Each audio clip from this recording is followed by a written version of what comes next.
Salut tout le monde, c'est NoCatch34, j'espère que vous allez tous très bien. Écoutez, pour ma part, ça va nickel et aujourd'hui on se retrouve donc pour les pronostics de WWE WrestleMania Backlash 2021 qui va donc nous accueillir ce dimanche, ce dimanche 16 mai 2021 en direct du Thunderdome. Donc le show commencera à 1h heure de Paris ou 19h heure de Montréal et sera donc diffusé sur le WWE Network bien évidemment. Donc, pendant que je vous fais cette vidéo pronostic, je suis actuellement en train de boire un bon petit chocolat chaud parce que je viens de me réveiller. Il est magnifiquement bon.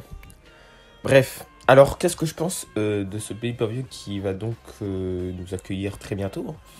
Eh ben déjà, j'aimerais qu'on revienne un peu sur le nom de ce pay-per-view qui est donc WrestleMania Backlash. Alors Backlash, y a pas de souci, mais WrestleMania Backlash, je trouve en fait que niveau marketing, c'est pas ouf pour WrestleMania parce qu'en gros, ça voudrait dire qu'il y a deux WrestleMania. Et en gros, WrestleMania, ça voudrait dire en gros que le vrai WrestleMania aurait perdu de sa valeur. Techniquement, ça serait un peu ça. Et du coup, techniquement, j'ai un peu du mal du coup moi avec le nom WrestleMania personnellement. Après, je sais pas vous, hein. Et d'ailleurs, je sais pas pourquoi il s'appelle comme ça. Alors, c'est peut-être parce qu'il précède juste WrestleMania, mais je pense que, bon, logiquement, ça doit être ça. Donc, bref.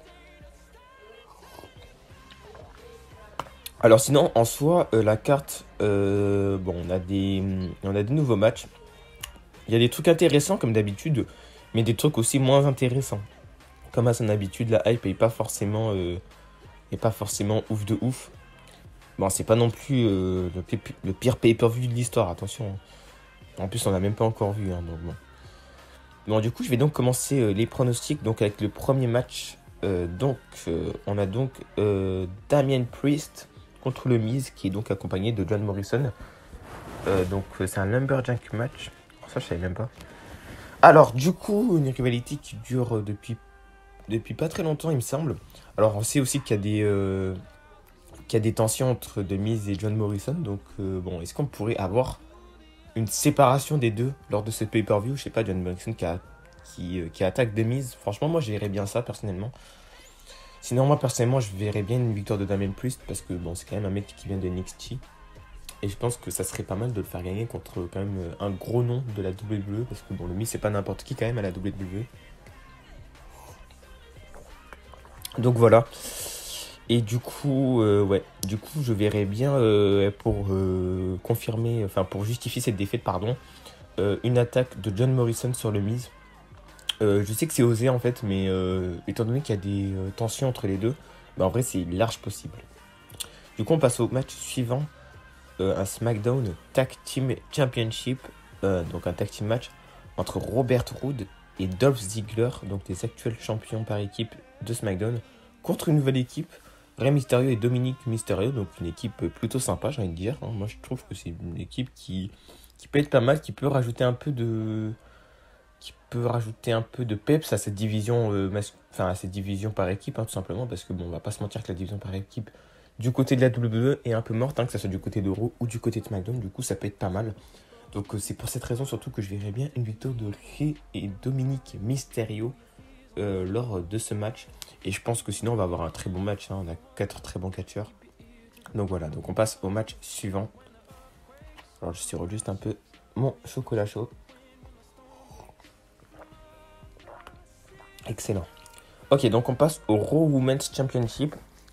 Un triple threat match entre Charlotte Flair, Rhea Ripley et Asuka. Match intéressant. Moi, je sais pas, c'est un match qui me donne envie personnellement. C'est vraiment un match qui me donne envie. Parce qu'on a trois très grosses catcheuses quand même. Donc, en vrai, c'est vraiment intéressant. Rhea Ripley qui est l'actuelle championne de Raw. Alors, c'est un peu sorti de nulle part, on va pas se mentir. Bon, bref. Là n'est pas le sujet. Alors là, par contre, à pronostiquer, je vous avoue que c'est chaud. Déjà, je pense pas qu'Asuka va récupérer son titre, à mon avis. Donc, ça va plus se jouer entre Rhea Ripley et Charlotte Flair. Moi, je pense que Rhea Ripley, en fait, va conserver. Mais une rivalité peut continuer entre Rhea Ripley et Charlotte Flair. Je sais pas pourquoi je sens bien ça, parce que bon, entre ces deux catcheuses, on sait qu'il y a déjà eu des rivalités, ou une rivalité auparavant. Donc franchement, ça peut être grave intéressant. Donc moi, personnellement, je vais quand même miser sur Rhea Ripley. Et du coup, on passe au match suivant, encore un match féminin, donc le SmackDown Women's Championship, cette fois-ci, un single match entre Bianca Belair, l'actuelle championne de SmackDown, contre Bayley.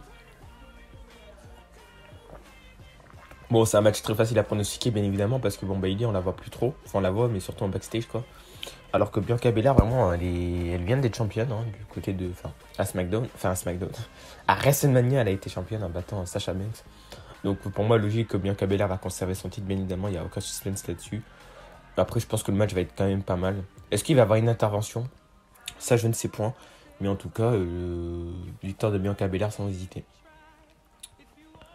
Ok, donc on passe au WWE Championship, un triple threat match encore une fois entre Braun Strowman, Bobby Lashley, donc l'actuel champion WWE, et Drew McIntyre. Donc, comme vous le savez, Bobby Lashley en tant que champion WWE, je kiffe. Donc en vrai, pour moi, faut le laisser en champion. Tu vois, faut le laisser champion.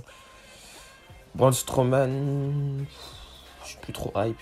Drew McIntyre, pareil. Hein, la hype autour de Drew McIntyre, elle a vite baissé de mon côté personnellement. Alors déjà que quand il avait remporté le titre à WrestleMania 36, j'étais pas le mec le plus hype. Alors est-ce que le manque de public a joué? Je pense.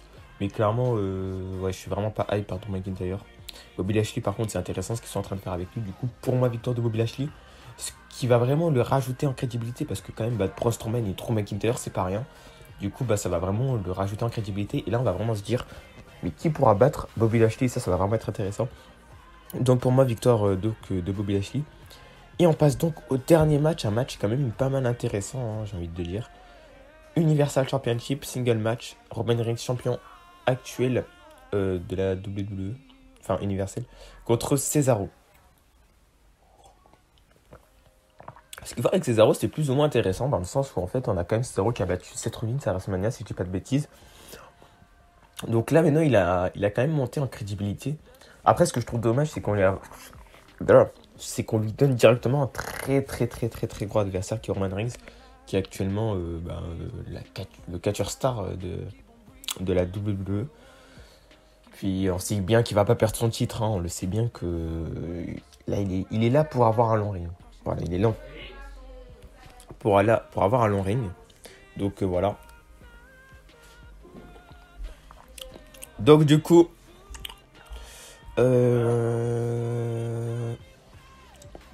voilà, donc pour moi, victoire de Roman Reigns, je pense qu'on va avoir un très bon match par contre, un match assez stiff, parce que bon, on a Cesaro quand même, c'est un catcheur très stiff, on va pas se mentir.